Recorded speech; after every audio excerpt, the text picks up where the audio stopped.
Хоббитон – деревня в Новой Зеландии, искусственно созданная специально для съемок трилогии «Властелин колец» и «Хоббит» по одноименным произведениям Джона Рональда Руэлла Толкина. Это небольшое поселение, место обитания выдуманным писателем народа. Декорации включают в себя норы хоббитов, пейзажные элементы и трактир «Зеленый дракон». В отличие от стандартных кинематографических фонов, которые обычно создаются из картона и фанеры, деревенька была отстроена по-настоящему. Теперь это местная достопримечательность, которую каждый день посещает около 300 туристов.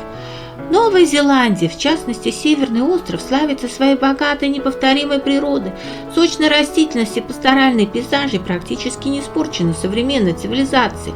Известный голливудский режиссер Питер Джексон больше 15 лет назад как раз подыскивал места для начала съемок фильмов по мотивам произведения английского писателя Джона Толкина.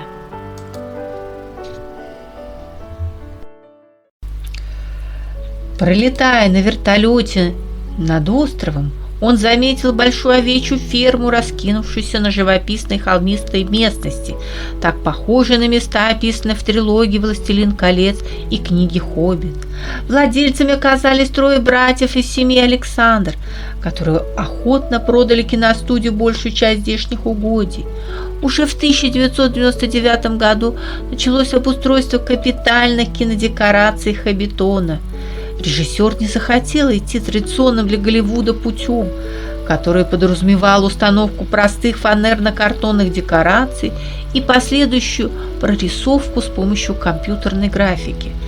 Было решено начать настоящее строительство поселения хоббитов.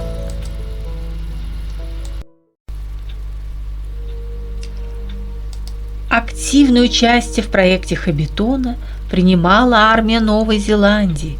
Военные спроектировали и построили дорогу в 1,5 километра, красивый каменный мост.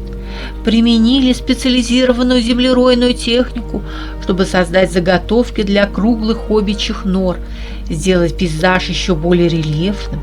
Всего соорудили 37 домиков-землянок, которые были художественно отделаны элементами из пластика и дерева.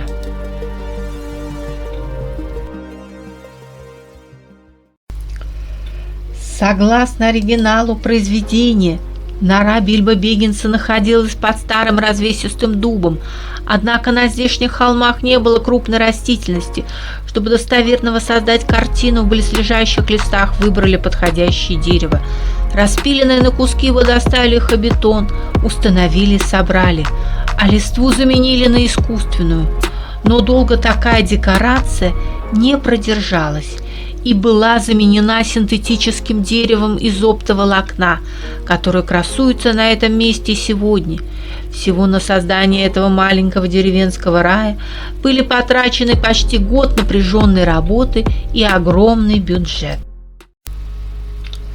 Стоит отметить, что после окончания съемок трилогии «Властелин колец» сельские декорации были заброшены, постепенно норы стали разрушаться, тщательно взлелеянная растительность исчезла, а овцы паслись повсюду, как раньше.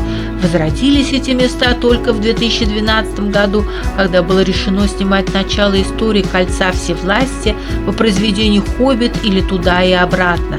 Для этого в долине возобновились капитальные работы, сохранившиеся норы были обустроены, созданы новые, заново взращена вся культурная растительность, отстроен паб «Зеленый дракон». Все выглядит практически так же красочно и фантастично, как и в фильме. Красочные цветы, большое количество бабочек, сочные зеленые склоны, красивые двери и окна нор. Самое главное – потрясающая реалистичность и детализация. Почтовые ящики, плетеные корзины, фонари, красивые баночки, занавески в окнах. Кажется, что и здесь правда живут добродушные хозяйственные хоббиты, которых не видно на улицах только потому, что сейчас время 2-го завтрака или 3-го обеда. В заключение моего рассказа хочу напомнить вам, чем закончился роман Толкина «Властелин колец». По возвращении домой хоббиты обнаружили, что их страна захвачена разбойниками Сарумана. Отважные друзья подняли народ на восстание и сгнали захватчиков. Саруман был убит своим же слугой, который в порыве ненависти полоснул его ножом по горлу. Фродо вернулся к мирной жизни. Все, что с ним приключилось, он решил описать в алой книге. Сэм женился и с головой погрузился в работу и семейной радости. Со временем Фродо прискучила тихая мирная жизнь. Старые раны давали о себе знать, он стал чаще тосковать.